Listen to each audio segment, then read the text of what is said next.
चलिए, good morning 12th class. आज अपना एक नया lesson, a walk through the fire, यानी आप कह सकते हैं आग पर चलना। राइटर हैं एडी स्मिथ। और इस पाठ के बारे में विशेष बात यह है कि ये जो घटना है, ये एडी स्मिथ जो एक ब्रिटिशर हैं, अंग्रेज हैं, उन्होंने खुद महसूस की थी जब 1946 और 47 यानी 1946 और 47 के दरमियान 1946 और 47 के दरमियान यानी आप यूँ कह सकते हैं कि 1947 में भारत आज़ाद हुआ, उससे कुछ समय पहले की ये घटना है।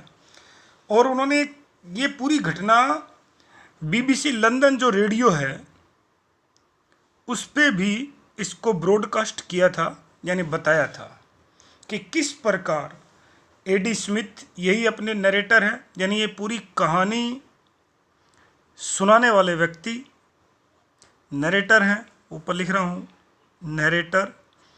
ये बताते हैं कि किस प्रकार उन्होंने, जब वो भारत में थे और सिकंदराबाद के पास उनकी पोस्टिंग थी, तो उन्होंने किस प्रकार एक ऐसा अनुभव देखा कि कुछ भारतीय लोग अपने योग, मनन, एकाग्रता की कला में निपुण हैं, और उनमें से कुछ जो है उन्होंने अलग अलग करतब दिखाए। और एक व्यक्ति है प्रोफेसर राव, और उसने क्या दिखाया, उसने दिखाया कि किस प्रकार आग पे भी चला जा सकता है। देखिए, ये कह रहे हैं the first meeting between the narrator यानी एडी स्मिथ की पहली मुलाकात and the injured old man, और उस घायल वृद्ध व्यक्ति से वो कह रहा है कि मेरी जो पहली मुलाकात थी टुक प्लेस करते घटित हुई वन इवनिंग, एक शाम को। एडी स्मिथ उस समय सेना में थे, और सेना का मतलब आप 1946-47 तक, 46 क्या 48 49 50 तक आप समझ सकते हैं कि अंग्रेज़ों की ही सेना थी, अंग्रेज ही उस सेना को नियंत्रित करते थे। तो एडी स्मिथ की उस समय नियुक्ति थी सिकंदराबाद में, और वो कह रहे हैं कि मेरी पहली मुलाकात उस वृद्ध व्यक्ति से जो आग पे चला, वो एक शाम को हुई। When he was driving from Secunderabad, जब वो सिकंदराबाद से अपने कहाँ जा रहे थे, सपर कैंप जा रहे थे। सपर, देखिए ये एक वर्ड तो ये भी आता है SUPPER, ये रात्रिकालीन अंतिम भोजन होता है, याद रखना। और ये SAPPER है, सपर, इसका अर्थ होता है कैंप। लेकिन कैसा कैंप, जो सेना का इंजीनियरिंग कैंप हो, यानी आप यूँ कह सकते हैं जहाँ हथियार वगैरह को बनाना, नियंत्रित करना, शोध करना, ऐसा कैंप। और वो कैंप है कहाँ, वो कह रहा है कि वो जो कैंप है वो था बेगमपट। बेगमपट एक जगह है, उस जगह बेगमपट जगह, उस जगह उनका कैंप था इन हैदराबाद में। तो वो कह रहा है कि एक दिन वो सिकंदराबाद से हैदराबाद अपना जो कैंप है, जो बेगमपट जगह है, उस जगह कैंप में जा रहे थे। और उस समय उनकी मुलाकात किससे हुई, उस वृद्ध व्यक्ति से हुई। कहाँ हुई, एट वन प्लेस, कि आते समय उन्होंने एक जगह क्या देखा, he saw something lying on the road, उसने देखा कि सड़क पे कुछ पड़ा हुआ था। इन दी हेडलाइट्स, क्योंकि रात का समय है, शाम और की लगभग अंधेरा हो गया है, तो जो हेडलाइट्स हैं उस गाड़ी की, ट्रक की, फौजी जो ट्रक है उसकी हेडलाइट्स के सामने। और जब वह उसके करीब गया, इट टर्न आउट का अर्थ होता है बदलना, दिखाई देना। बी एन एल्डरली इंडियन, तो उसने पास जाके देखा कि वो कौन था, एल्डरली एक वृद्ध इंडियन भारतीय, लाइंग पड़ा हुआ था। स्टिल, अब भी, कि उसने देखा कि एक वृद्ध भारतीय वहाँ पड़ा हुआ था विद हिज फेस, और उसका चेहरा जो है वो कवर्ड है, ढका हुआ है विद ब्लड, यानी आप यूँ कह सकते हैं कि चेहरे पे काफ़ी खून निकला हुआ है, लथपथ है वो खून से, आप इतना कह सकते हैं। हालांकि बाद में जब उस चेहरे को साफ कर लेगा रुमाल वगैरह से, तो वो देखेगा कि उसको इतनी ज़्यादा भी चोटें नहीं आई है, लेकिन फ़िलहाल पहली नज़र में उसको यही लग रहा है कि इसको बहुत ज़्यादा चोटें आई है।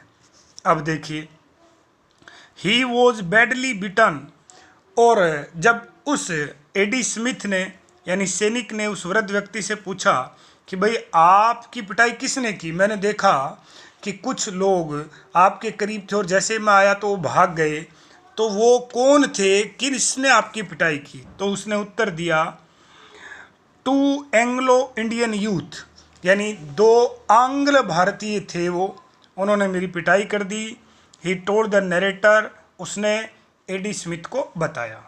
ठीक है जी। उसके आगे, the narrator clean the blood, narrator ने खून को साफ किया विद हिज पॉकेट हैंकरचीफ, अपनी पॉकेट में रखी हुई रुमाल से, हैंकरचीफ रुमाल होती है आपको पता है। द इंजर्ड मैन, और जो घायल व्यक्ति था, the injured man thanked him, और घायल व्यक्ति ने उसको धन्यवाद दिया। इन परफेक्ट इंग्लिश, और एकदम सही सटाक इंग्लिश में। हालांकि वो ये कह रहा है कि जब ये एडी स्मिथ उस व्यक्ति से मिला तो एडी स्मिथ ने थोड़ी बहुत हिम्मत करके क्या किया, एडी स्मिथ ने थोड़ी बहुत हिम्मत करके उर्दू में उससे बोलने की प्रयास की कि शायद भारतीय है, उर्दू समझता होगा। लेकिन जैसे एडी स्मिथ उससे बात करता है तो वो क्या करता है, वो आदमी बहुत ही अच्छी इंग्लिश में नरेटर से बात करता है और नरेटर उसकी इंग्लिश से काफ़ी प्रभावित हो जाता है। ठीक है जी। आगे देखिए, the narrator gave him a lift in his trunk, कि नरेटर ने फिर उसको क्या, उस वृद्ध व्यक्ति को अपनी ट्रक में क्या किया, लिफ्ट दिया। मतलब उससे पूछा होगा कि भी आप कहाँ जाना चाहते हैं, उसको लिफ्ट दिया। कहाँ दिया देखिए, and dropped him at his destination, ये जगह आती है फिरोज गुड्डा, या फिरोज गुड कह सकते हैं या गुड्डा भी कह सकते हैं आप। इस जगह उसको ड्रॉप कर दिया गया, यानी उसको छोड़ दिया गया। ये जगह जहाँ वो जा रहा था, यानी बेगमपट की तरफ जा रहा था, उस रास्ते में ही थी। हैदराबाद में जो बेगमपट है उस रास्ते में ही वो थी। ठीक है जी। आगे देखिए, the old man thanked him again, वृद्ध व्यक्ति ने एक बार फिर उसे धन्यवाद दिया। ही प्रोमिस, और ये वादा भी किया, टू रिटर्न, कि वो लौटा देगा। हिज वॉश्ड हैंकरचीफ, यानी धोकर, वॉश धुली हुई होता है, उसकी धुली हुई हैंकरचीफ को लौटा देगा। ऑन देयर नेक्स्ट मीटिंग, जब भी उनकी अगली मुलाकात होगी तो वो क्या करेगा, वो ये कह रहा है कि आपकी जो हैंकरचीफ है उसको मैं लौटा दूंगा। एंड डिसअपीयर्ड, और इतना कहते ही वो गायब हो गया। Into the darkness of the night, रात के अंधेरे में। ज़्यादा उसने नरेटर से बात नहीं की, इतना कहते ही वो वहाँ से चल दिया। ठीक है जी। उसके आगे देखते हैं, उसके आगे लिखा है, द नेक्स्ट मीटिंग, और अगली मुलाकात, ऑफ द ऑथर, यानी लेखक की अगली मुलाकात, एंड द ओल्ड मैन, उस वृद्ध व्यक्ति की और लेखक की अगली मुलाकात, टुक प्लेस, घटित होती है, एट द सपर कैंप, ये वही इंजीनियरिंग कैंप है, एट बेगमपट, जहाँ उसकी पोस्टिंग थी, आफ्टर फ्यू वीक्स, कुछ सप्ताह बाद। अब कैसे हुई, क्योंकि वहाँ एक समारोह होने वाला था, भाई वो सैनिक वगैरह वहाँ से जाने वाले थे, तो उनका विदाई समारोह है वो, और वहाँ एक दल आया है, ये देखिए ट्रुप, इसको दल कहते हैं, ऑफ इंडियंस, भारतीयों का, और उसका लीडर कौन है, यानी उस दल का मुखिया नेता कौन है, प्रोफेसर राव था। प्रोफेसर राव, वहाँ एक दल आया हुआ है और उस दल का लीडर था प्रोफेसर राव। तो जो प्रोफेसर राव है वो आप कह सकते हैं कि उस दल को लीड कर रहा था। ठीक है जी। He visited the sapper camp at Begumpet to perform, और प्रोफेसर राव वहाँ आए थे, पधारे थे, पहुँचे थे उस कैंप में। टू परफॉर्म का अर्थ होता है जी दिखाना, करना। क्या करने के लिए, अमेजिंग, आश्चर्यजनक। फीट ऑफ स्ट्रेंथ, स्ट्रेंथ का अर्थ होता है जी ताकत, और फीट का अर्थ होता है जी कर्तव्य। क्या होता है जी, कर्तव्य, कर्तव्य की ताकत के कर्तव्य दिखाने के लिए वो वहाँ आए थे। यानी आप यूँ कह सकते हैं कि वो एक तरीके से ताकत से भरे कुछ साहसिक कार्य दिखाने वाले थे। ठीक है जी। इन इज फर्स्ट ग्रेट फीट, और उनका पहला कारनामा था, करतब आप कह सकते हैं, इसको कारनामा भी कह सकते हैं, वो क्या था? प्रोफेसर राव प्रेस्ड ए 12 फीट लॉन्ग आयरन, कि उन्होंने 12 फीट लंबी लोहे की छड़ को प्रेस कर दिया, यानी दबा दिया, मोड़ दिया। कैसे? देखिए,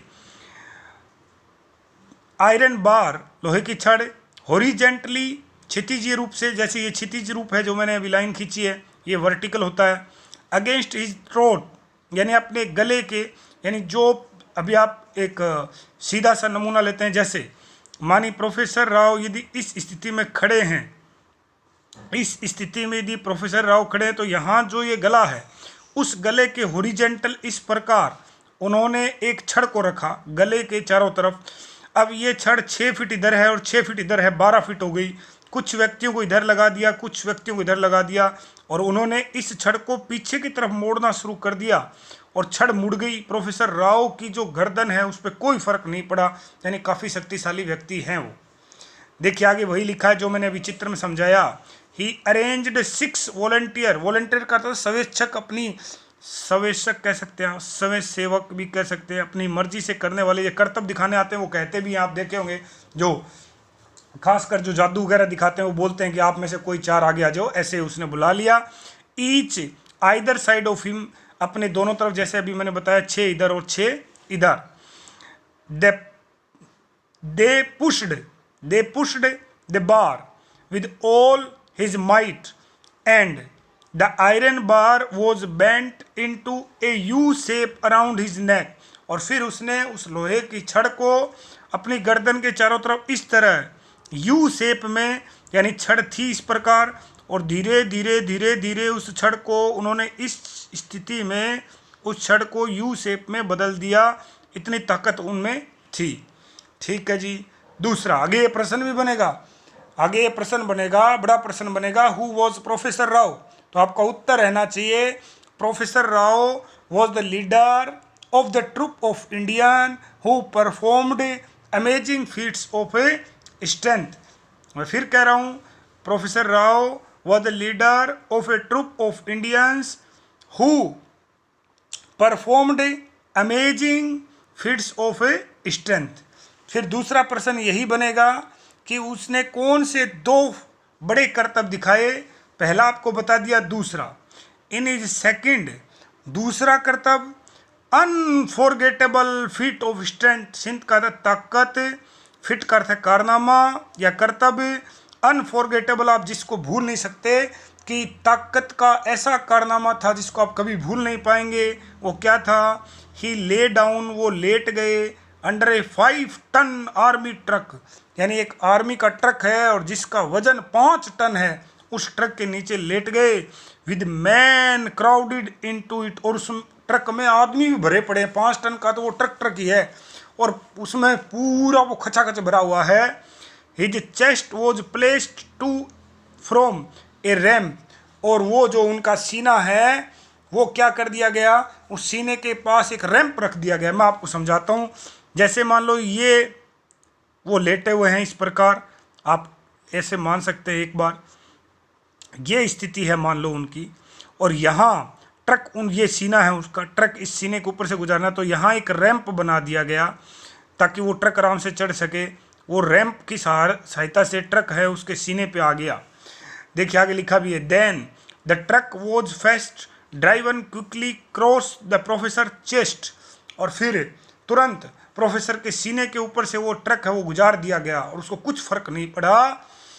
बिफोर ही परफॉर्म्ड इट, और ये इतना खतरनाक कार्य था, ये कारनामा इतना जोखिम भरा था कि आप ये देखें कि ये कर्तव्य करने से पहले उसका जो आयोजक था उसने क्या किया, ही हैड साइन, उसने साइन करवाए, और उसने साइन कर भी दिए किस पे, ए डॉक्यूमेंट, ए दस्तावेज पे, टू बी रेस्पॉन्सिबल, कि वो उत्तरदायी होगा, ऑफ एनी एक्सीडेंट, यदि कुछ भी बुरा घटित हुआ तो उसका जिम्मेवार वो खुद होगा। ये साइन उन्होंने करवाया और उसने प्रोफेसर राव ने कर भी दिया। ठीक है जी। काफ़ी जोखिम भरे थे दोनों ही कार्य, यानी प्रोफेसर राव भी कोई कम नहीं था, काफ़ी साहसिक कार्य दिखाए। लेकिन असली साहसिक कार्य तो वृद्ध व्यक्ति दिखाएगा। देखिए, old man, an old man was a member of the troupe, और उसी दल का, ट्रुप यानी दल, उसी दल का सदस्य एक वृद्ध व्यक्ति था, ऑफ इंडियन, उन भारतीयों का, विजिटिंग जो आए थे, द कैंप, बेगमपेट के कैंप में आए थे, फॉर ए शो, एक शो के लिए, of amazing feats of strength, जिसमें स्ट्रेंथ यानी ताकत, फीट्स एंड करतब, अमेजिंग आश्चर्यजनक, ताकत के आश्चर्यजनक करतब दिखाने थे, उसमें एक वृद्ध व्यक्ति भी था। ड्यूरिंग द शो, और जब ये शो चल रहा था, यानी प्रोफेसर राव जब दिखा रहे थे, सब लोग देख रहे थे, द ऑथर शो, वृद्ध व्यक्ति ने देखा, सॉरी लेखक ने देखा, एन एल्डरली, एक वृद्ध, जेंटलमैन यानी सज्जन भद्र पुरुष को, डिगिंग, खोदना, उसने देखा कि एक वृद्ध व्यक्ति क्या खोद रहा है, ए सैलो ट्रेंच, सैलो का अर्थ होता है जी गहरी, ट्रेंच का अर्थ होता है जी खाई, उस समय एक व्यक्ति खाई खोद रहा था।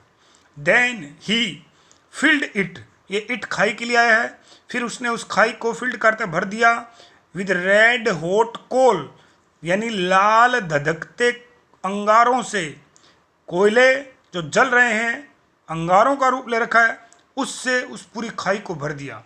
देखिए, अब वो खाई के ऊपर चल के दिखाएगा, और यही इस पाठ का शीर्षक है, a walk through the fire. देखिए, ही स्प्लैश्ड, स्प्लैश्ड का अर्थ होता है जी छिड़कना, छिड़कना, उसने छिड़का, वाटर कुछ पानी, ऑन हिज फीट, अपने पैरों पे, and walk over the coals, और उन कोयलों के ऊपर यानी अंगारों के ऊपर, यहाँ कोयले अंगारे हैं, उन अंगारों के ऊपर चलने लगा, अलोंग द होल लेंथ, पूरी लंबाई, पूरी, जैसे मान लो ये खाई थी, आप देखिए इतनी लंबी खाई है, और यहाँ से चलना शुरू कर दिया, पूरी खाई पार कर दी। When the along the whole length, और फिर वो पूरी खाई पार करके वापस भी आया, और यहाँ आके बैठ गया, और यहाँ जो लोग देख रहे हैं उनको अपने हाथों से इशारा किया कि आ जाओ मेरे पैर देखो, और सब लोग वहाँ पैर देखने के लिए गए। देखिए क्या हुआ, when the author knelt down, author भी वहाँ जाके देखा, उसके पैर देखे, कहीं एक बलिस्टर भी नहीं था, ये मीनिंग लिख रहा हूँ मैं, बलिस्टर इसका अर्थ होता है जी छाला, कहीं एक छाला भी वहाँ नहीं था, कहीं भी उसके पैरों के ऊपर कोई खरोच नहीं थी, मानो वो घास पे चल के आया, लेकिन चल के आया आग पे। तो जब वो ऑथर यानी एडी स्मिथ, ये देखिए जी नेल्ट शब्द है, नेल्ट का अर्थ होता है घुटनों के बल बैठना, इन्हीं से बना है। जब वो घुटनों के बल बैठ गया, बिसाइड हिम, उसके बगल में, टू चेक हिज फिट, उसके पैर देखने के लिए, ही फेल्ट, तो एडी स्मिथ के लिए आया, ये लेखक के लिए आया, उसने फेल्ट महसूस किया, समथिंग कुछ, थ्रस्ट इनटू हिज हैंड, की उसके हाथ में कुछ ठूस दिया गया हो, ठूस देना, उसने ये महसूस किया कि कुछ उसके हाथ में ठूस दिया गया है। It was the same handkerchief, ये तो वही रुमाल थी, विच वॉज यूज टू, जिसको काम में लिया गया था, क्लीन, साफ करने के लिए, the face of the bounded, bounded का अर्थ होता है जी घायल, घायल वृद्ध व्यक्ति की सफाई के लिए 2-4-10 दिन पहले जो रुमाल उसने काम में ली थी वही रुमाल थी, यानी ये वृद्ध व्यक्ति वही है, अद्भुत व्यक्ति है वो।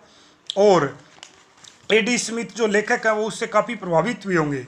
देखिए उसके आगे क्या है, उसके आगे लिखा है, it was then the author recognize, देखिए रिकग्नाइज का अर्थ होता है जी पहचान लेना, पहचान लेना, और फिर ऑथर ने पहचान लिया, हिम का अर्थ था उसे, ओल्ड मैन टोल्ड हिम, वृद्ध व्यक्ति ने उसे बताया, to walk through the fire, कि आप भी मेरे साथ आग पे चलो, आपको कुछ नहीं होगा, आप चलो आराम से।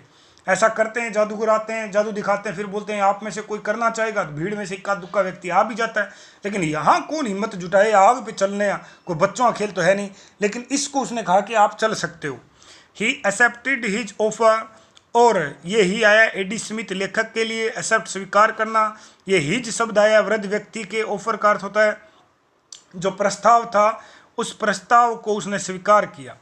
But before walking through the fire, लेकिन आग में चलने से पहले द नरेटर लेखक फेल्ट महसूस कर रहा था, आइस कोल्ड विद फियर का अर्थ होता है जी, इसका अर्थ मैं आपको बताता हूँ, भय से कांपना, भय से कांपना, मानो इस तरह कांप रहा कि उसको ठंड लग रही है, आइस कोल्ड, अत्यधिक ठंड लग रही है, और उसको डर लग रहा था पता नहीं क्या होगा। लेकिन वृद्ध व्यक्ति देखिए कितना प्रभावशाली है, उसकी शक्ति देखिए आप। ओल्ड मैन टोल्ड हिम, वृद्ध व्यक्ति ने उसे बताया, when he put aside his boots, यानी जब वो जूते जब उतार रहा था, पुट उतारना, तो जब जूते उतारा था बगल में पुट ऑफ होता है उतारना, तो क्या कहा Sahib, put aside his fear, कि आप साथ में ही अपना भय भी उतार देना, कि आप जूते उतार रहे हो डरना मत, इसके साथ आप अपना भय भी उतार देना। बिफोर क्रॉस द फायर, आग को पार करने से पहले, ही टोल्ड हिम, ये ही आया है व्रत व्यक्ति के लिए, हिम आया एडी स्मिथ के लिए, उसने एडी स्मिथ को कहा। सॉफ्टली का अर्थ होता है बड़ी ही मधुरता से, प्रेम से कहा। क्या कहा, टू क्लोज हिज आइज, कि अपनी आंखें बंद कर लो, एंड थिंक, और सोचो, हार्ड का अर्थ बहुत गहराई से, ऑफ ग्रीन फील्ड्स, हरे भरे मैदानों के बारे में, मतलब आप ये सोचो ही मत मैं आग पे चल रहा हूँ, आप तो ये सोचो मैं हरे भरे मैदानों पे चल रहा हूँ।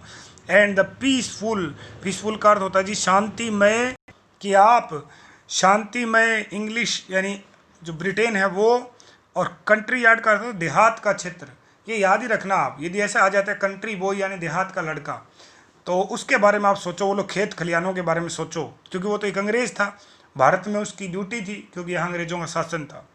नाउ, और अब, ही फुली कंसंट्रेट, फुली का अर्थ है पूर्ण रूप से, कंसंट्रेट का अर्थ होता है एकाग्रता, वह पूर्ण रूप से एकाग्रता कर रहा था, हार्ड गहराई से, और ग्रीन फील्ड्स हरे भरे खेतों पे इन इंग्लैंड, अब वो सोच रहा है, आंखें बंद कर ली और साथ में चल रहा है।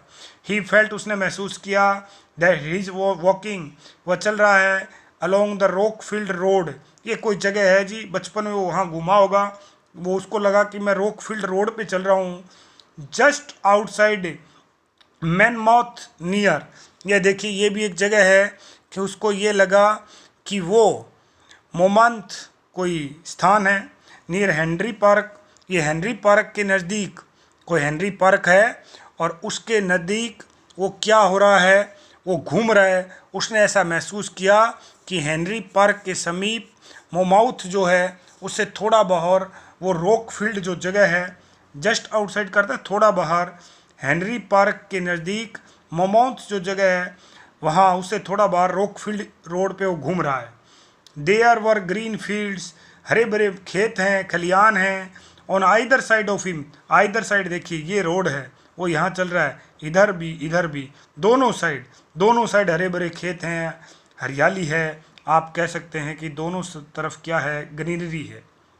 The scene was completely peaceful का अर्थ है शांतिमय, दृश्य बिल्कुल शांतिमय था। It was a lovely feel of, और बहुत ही अच्छा महसूस कर रहा था वो, वार्मथ, थोड़ी सी गर्मी, ऑफ द सन रेज, सूर्य की किरणों को, थ्रू हिज क्लोथिंग, माने उसके कपड़ों से अंदर से सूर्य की किरणें उसे थोड़ी थोड़ी चुभ रही हैं, हल्की हल्की, ऐसा वो महसूस कर रहा है। हिज माइंड, और उसका जो, जैसा कि शीत ऋतु में, सर्द ऋतु में होता है कि कई बार तेज़ धूप निकलती तो चुभती है थोड़ी थोड़ी, वैसे ही हिज माइंड, उनका जो मन है, वॉज वंडरफुली, उनका मन आश्चर्यजनक रूप से और कंप्लीटली पूर्ण रूप से एट रेस्ट, आराम पे था, नेवर बिफोर, यानी इस प्रकार का आराम उन्होंने कभी महसूस ही नहीं किया, यानी आप ये कह सकते हैं मनोदशा, इस प्रकार की मनोदशा को कभी क्या नहीं किया, फील ही नहीं किया, महसूस ही नहीं किया। आफ्टर द वॉक, और उस वॉक के बाद जब वो चल रहा था, ही फेल्ट, उसने महसूस किया, हिमसेल्फ खुद, सडनली अचानक, गो कोल्ड, कि उसको ठंड महसूस हो रही है। एज दो का अर्थ होता है मानो, द सन हैज़ डिसअपियर्ड, मानो सूर्य गायब हो गया हो, बिहाइंड द क्लाउड्स, बादलों के पीछे अचानक उसको ठंड महसूस हो रही है।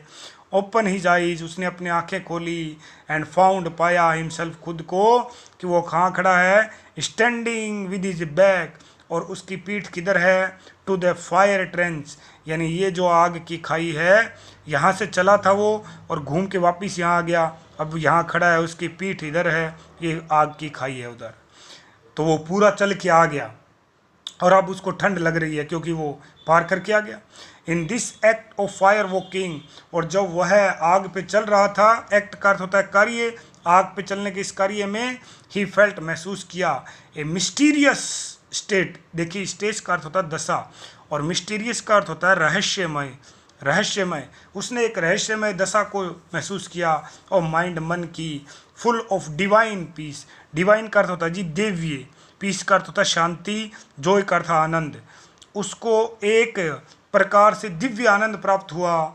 द ऑथर डिस्क्राइब्स, और जो लेखक वो बताता है हिज एक्सपीरियंस, अपने अनुभव को, एंड देन परफॉर्म, और फिर वो दिखाता है the walk through the fire as, कि किस प्रकार वो अग्नि पे चला। इनक्रेडिबल का अर्थ होता है अद्भुत रूप से, बिकॉज क्योंकि he walk through the fire without any harm, harm का अर्थ क्षति, क्योंकि बिना किसी क्षति के वो उस पर चला। He never so the fire walker again, और उसके बाद वो आग पे चलने वाला व्यक्ति उसको कभी नहीं मिला। हालांकि उसने वहाँ बहुत ढूंढने का प्रयास किया, लेकिन भीड़ की वजह से वो देख नहीं पाया, और उसके बाद वो कभी मिला नहीं। उसके बाद वो वहाँ भी गया है ट्रक लेके वापिस, जहाँ उसको मिला था घायल अवस्था में, लेकिन कहीं नहीं मिला। फिर ऑथर को निकलना भी था क्योंकि उसका काम पूरा हो गया था।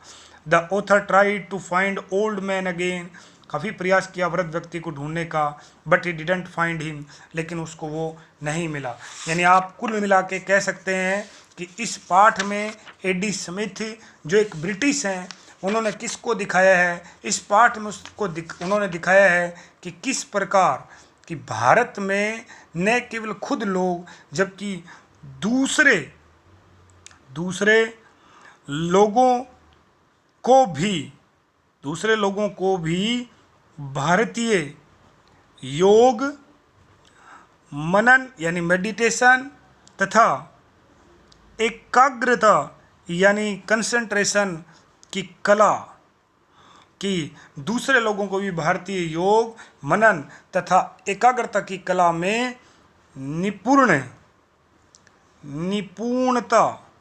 निपुणता मिलती है। यानी एक ऐसा भाव आप कह सकते हैं जो निपुणता का भाव है, वो उनको प्राप्त होता है। यानी इस पाठ के द्वारा आप ये समझ सकते हैं कि एडी स्मिथ ने, ये पाठ सत्य घटना पर आधारित है, BBC लंदन पे प्रसारित भी हुआ था। एडी स्मिथ जो इस पाठ के लेखक हैं, जो ये पूरी कहानी सुना रहे हैं, वो किसी समय उनकी पोस्टिंग थी हैदराबाद में, बेगमपट जो है सिकंदराबाद के पास, वहाँ, और उन्होंने अपने एक वास्तविक घटना को इस पाठ के द्वारा दर्शाया है। तो इस प्रकार इस पाठ की समरी आपको बता दी है, एक एक पॉइंट आपको बता दिया है। लाइन टू लाइन हम अगले वीडियो में पढ़ेंगे, क्वेश्चन आंसर साथ में डाल रहा हूँ। आई होप आप पढ़ रहे होंगे, और किसी प्रकार की यदि कोई दिक्कत है, कोई सुझाव है, तो आप मुझे बताते रहें, मैं उस पर अमल करूँगा।